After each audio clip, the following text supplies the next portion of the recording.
Hola, bienvenidos. Hoy vamos a ver la parábola Los labradores malvados. Es una parábola interesante y pues se las voy a platicar. La lectura está en Lucas 20, de, del 9 en adelante. ¿Sale? Hay tres versiones de esta parábola. Está en Mateo, en Marcos y en Lucas. Es de las parábolas que están repetidas en tres de los evangelios sinópticos.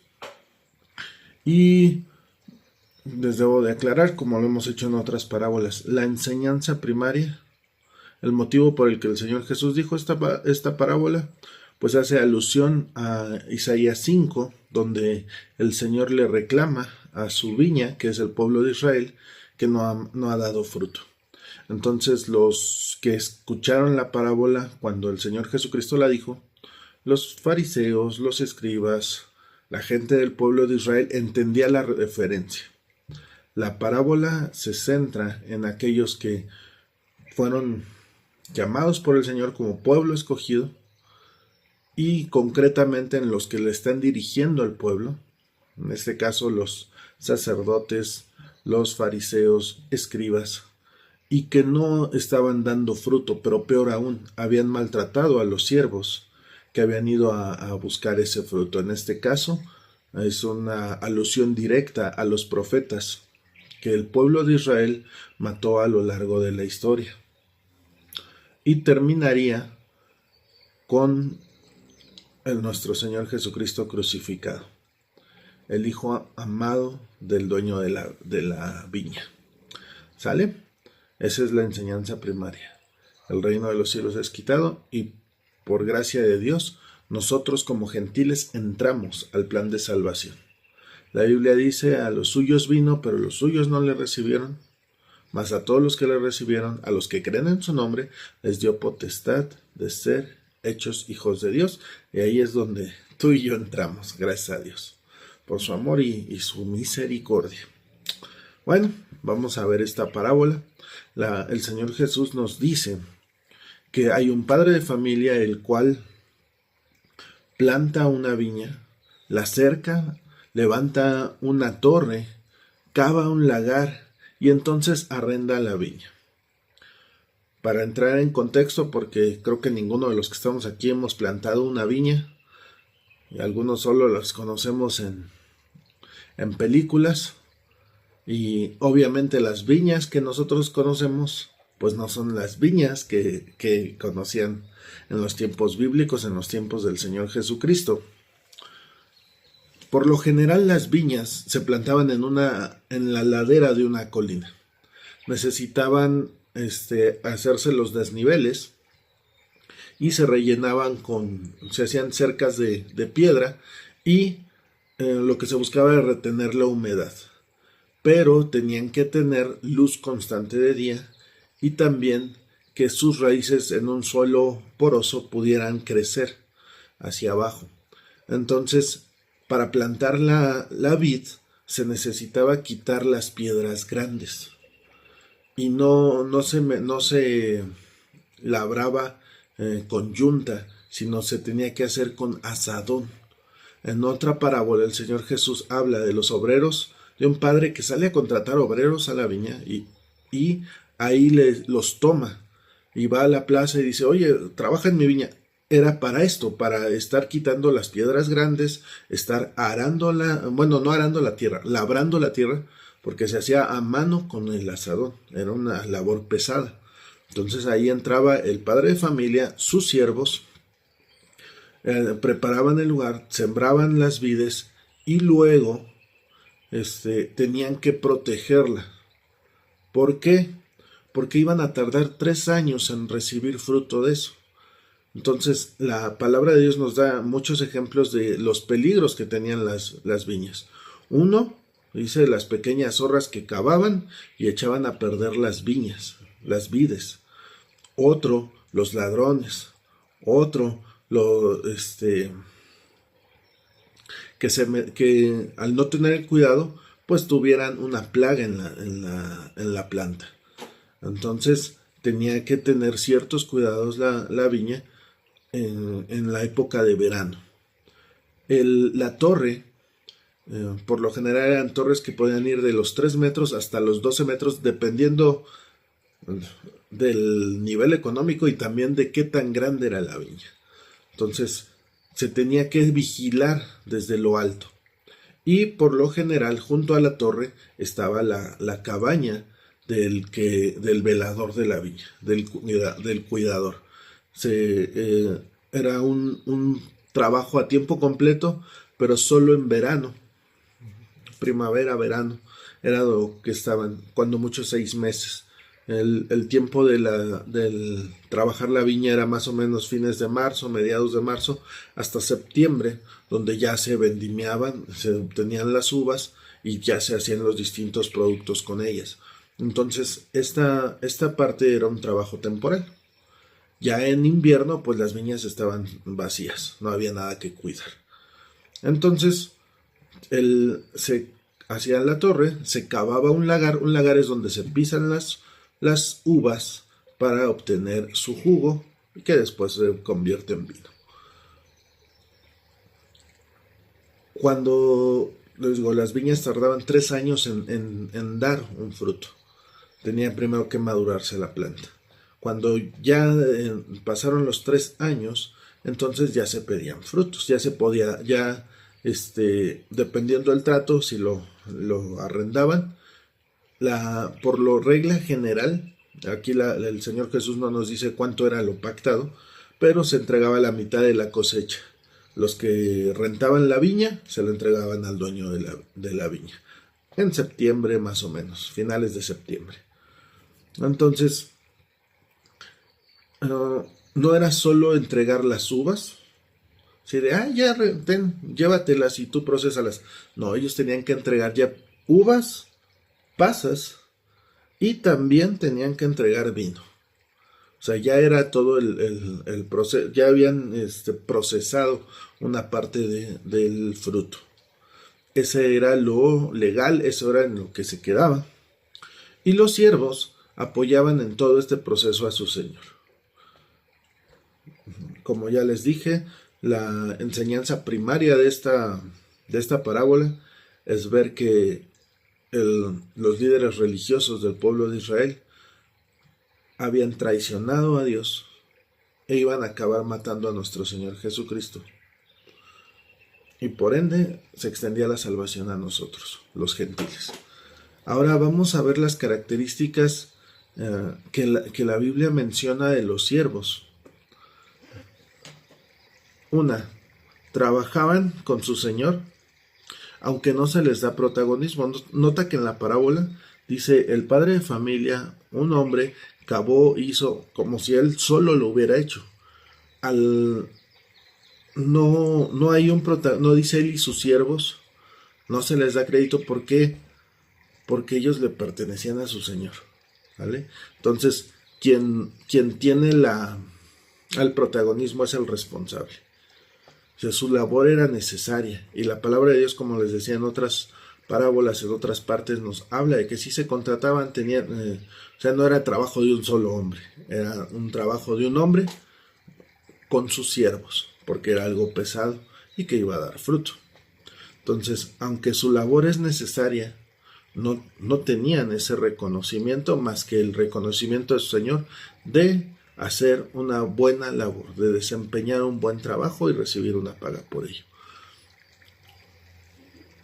¿Cuántas veces tú y yo cumplimos con algo, pero buscamos que nos den crédito, buscamos que nos den las gracias? Y eso es normal porque somos humanos, necesitamos reconocimiento. Uno de mis primos estudió en una universidad muy buena y él me comentaba, mira, cuando yo empecé a ver el manejo de recursos humanos, algo que me llamó mucho la atención fue la forma, con el respeto en que se referían los directivos a los trabajadores. Y yo dije, wow, palabras de mi primo, estos son mejores que los cristianos, tratan mejor a los demás. Dice, pero un día mientras auxiliaba a un maestro con algunas cosas. Él estaba becado, entonces tenía que cumplir con algunos favores y demás. Y dice que los escuchó hablar en la oficina a sus maestros. Dice, aquellos que hablaban del respeto, de darles dignidad a las personas. Dice, oyó cómo se expresaban de los demás. Dice, mira, este es un burrito de carga, este es esto. Y se dio cuenta que solo era un interés fingido para que en la motivación hicieran bien su trabajo. Nuestro Señor Jesucristo no nos da una motivación así falsa. Él sí nos ama y Él nos permite servirle. Nuestra recompensa, aunque la esperamos aquí, en realidad tú y yo tenemos una recompensa eterna. Si aquí a veces no nos sentimos valorados, a veces sientes que nadie se fija en mí, en mi servicio, no me dan ni las gracias cuando entran al baño y lo ensucian todo, no, ya acabo de barrer y ya volvieron a tirar. Son cosas que duelen, que da coraje, pero recordemos que no lo hacemos sirviendo al hombre, no lo hacemos sirviendo a los líderes ni a la iglesia. Nuestro principal motivador es que lo hacemos sirviendo a Dios. Y dice la palabra de Dios que cuando nos acercamos a Dios, una, debemos de saber que Él existe, y dos, que Él es galardonador de los que le buscan. ¿Qué quiere decir esto? Que Él nos va a dar una recompensa porque le buscamos. Es más de lo que esperamos. Nosotros esperamos una eternidad con Él, una eternidad para estarlo contemplando, adorándolo, conociéndolo, y aún así Él nos va a dar premios, lo que se conoce como el bima de Cristo, donde Jesús nos da premios por obedecerle. O sea, es algo que no entendemos, pero Él así es, Él es bueno.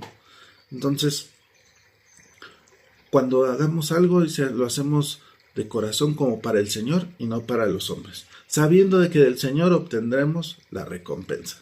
Entonces, no te preocupes si no te sientes valorado. Para Jesús tú eres muy valioso, tú eres muy valiosa. Tu servicio a Él le encanta, Él te ama y Él nos ayuda a mejorar. Si no te has sentido valorado por uno como líder, perdónanos, somos humanos, nos falla. A veces no estamos muy acostumbrados, pero quiero que sepas que tú eres una parte importante del equipo. Amados hermanos, hermanas, les amamos, le damos gracias a Dios por sus vidas. Muchas cosas no se realizarían en la iglesia si no es por servidores como tú y yo. Número 2. Los siervos obedecen las instrucciones de su Señor. Y lo podemos ver en esta parábola, ¿no?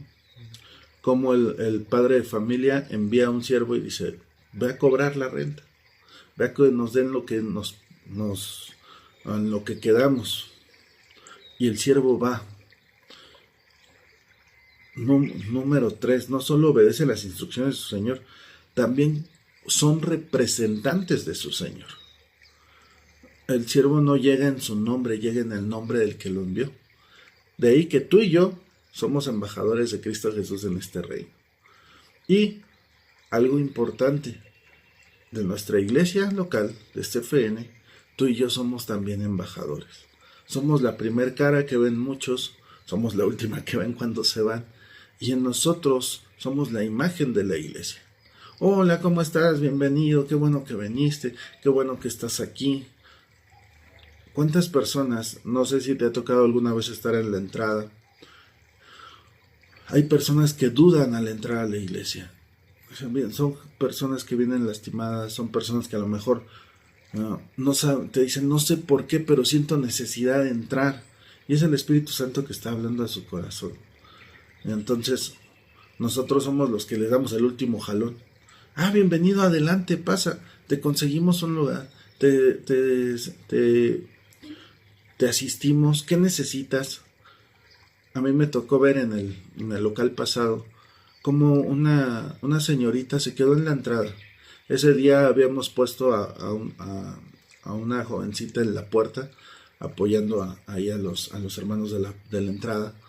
Y ella la volteó a ver y le dice, ¿qué tienes? Y esta señorita dice, es que quiero entrar ahí, pero no puedo. Y ella agarró y dice, ven, y la metió. Y esta chica entró, estuvo yo creo que unos 10, 15 minutos.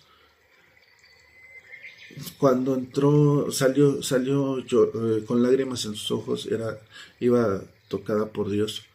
Y dice, gracias, pero ya me tengo que ir, tengo que irme a trabajar. Y cuando ya iba saliendo, pues estábamos, repito, estábamos hombres en la puerta. Ella era la única señorita. Y le dice, espérate, y fue, la alcanzó. Dice, déjame orar por ti. Y cuando oró por ella y la abrazó, esta chica rompió en llanto y dice, gracias, porque hoy quería acabar con mi vida, pero sé que Jesús me ama. Hermanos, no sabemos a dónde puede tener el impacto de alguien que tú saludes y cambias un destino eterno. Recordemos, no vamos en nuestro nombre, vamos en el nombre del que nos envió, y el que nos envió es nuestro Señor Jesucristo, el que nos motivó a servir, el que nos salvó, y en su nombre damos nuestro mejor servicio. Número 4. Cuando los siervos sufren afrentas, no se quejan con otros, regresan a su Señor, y su Señor es el que atiende esas heridas. En esta parábola no lo dice, nada más dice que son heridos y regresan a su Señor. Algunos son muertos, otros son apedreados, dice, pero llevan a su Señor y dan el informe. El apóstol Pedro le dijo al Señor Jesucristo, Señor, ¿a quién iremos? Solo tú tienes palabras de vida eterna. Amados, ¿a quién podemos ir cuando alguien nos hirió, cuando alguien nos hizo enojar, cuando alguien nos menospreció, cuando alguien nos lastimó? La persona más segura es Jesús. Él siempre te está esperando, Él quiere sanar tu corazón, Él es el único que puede sanar nuestro corazón de una herida así y evitar que surja amargura, evitar que esa herida crezca. Él es el especialista en sanar corazones rotos. Y Él quiere que tú y yo, con nuestros corazones allí, seamos sanados para poder llevar a otros a que sean sanados. Algo que podemos ver en esta parábola es que hay personas que tienen todo para crecer, pero no son siervos del Señor, son gente. El Señor Jesús en otra parábola les llama asalariados, refiriéndose al cuidado de las ovejas. Dice, unos son pastores, otros son asalariados, los asalariados huyen. Dice, y el pastor da su vida por las ovejas. Dice, los malos no dan fruto ni cumplen con lo acordado. La semana pasada veíamos el trigo y la cizaña, crecen juntos. Como iglesia no todos son parte de la iglesia. Hay quienes solo llegan, reciben, mitigan su conciencia o encuentran paz, pero no quieren una relación con Jesús. Y pues ellos darán cuentas, ¿no? Hay otras personas que se infiltran y buscan hacer daño. El Señor Jesús dijo que por sus frutos los conoceremos. Entonces, una característica es aquel que no da fruto, que no hay un cambio en su vida. Y tampoco cumplen con lo acordado. No esperemos del mal árbol buenos frutos. Y dice el último punto, los siervos saben que su Señor hará justicia. A lo mejor la justicia no nos toca verla, a lo mejor solo la vemos en la eternidad, pero la justicia llega, el Señor ejecuta justicia. Y en eso confiamos. En estas últimas semanas hemos visto testimonios de persecuciones, como nuestros hermanos cristianos son desplazados, muertos, agredidos en distintas partes del mundo. Y uno a veces se pregunta, Señor, pero ¿por qué lo permites? ¿Por qué ellos dan su vida así por ti? Y pues precisamente un día van a tener que dar cuentas delante de un trono blanco aquellos que humillaron, mataron, menospreciaron a los hijos de Dios, mataron a sus enviados, y pues allá será ya una justicia perfecta. Aquí pues oramos que Dios les abre el entendimiento. Esta semana vamos a leer el Evangelio de Lucas, algunos capítulos, y al último vamos a leer el capítulo 20, que es donde está esta parábola. ¿Por qué? Para que entendamos de qué estaba hablando el Señor Jesucristo cuando habló de esta parábola. Recordemos que sus enseñanzas, o sea, la vida de nuestro Señor Jesucristo no está plasmada a detalle en la Escritura, pero lo que nos dejaron escrito es para que creamos en Él y creyendo tengamos vida eterna.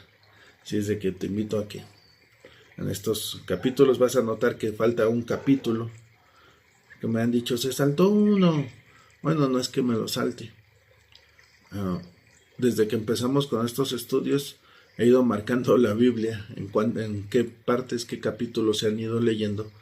Y ya lo tuvimos, el capítulo 17 de Lucas ya lo tuvimos en otro estudio de la serie pasada. Mi intención es que podamos leer la Biblia, o más, que al finalizar, digamos, hemos leído tantos libros de la Biblia, tanto porcentaje, y ya casi la leemos completa, ¿sale? Entonces, Dios les bendiga. Bye.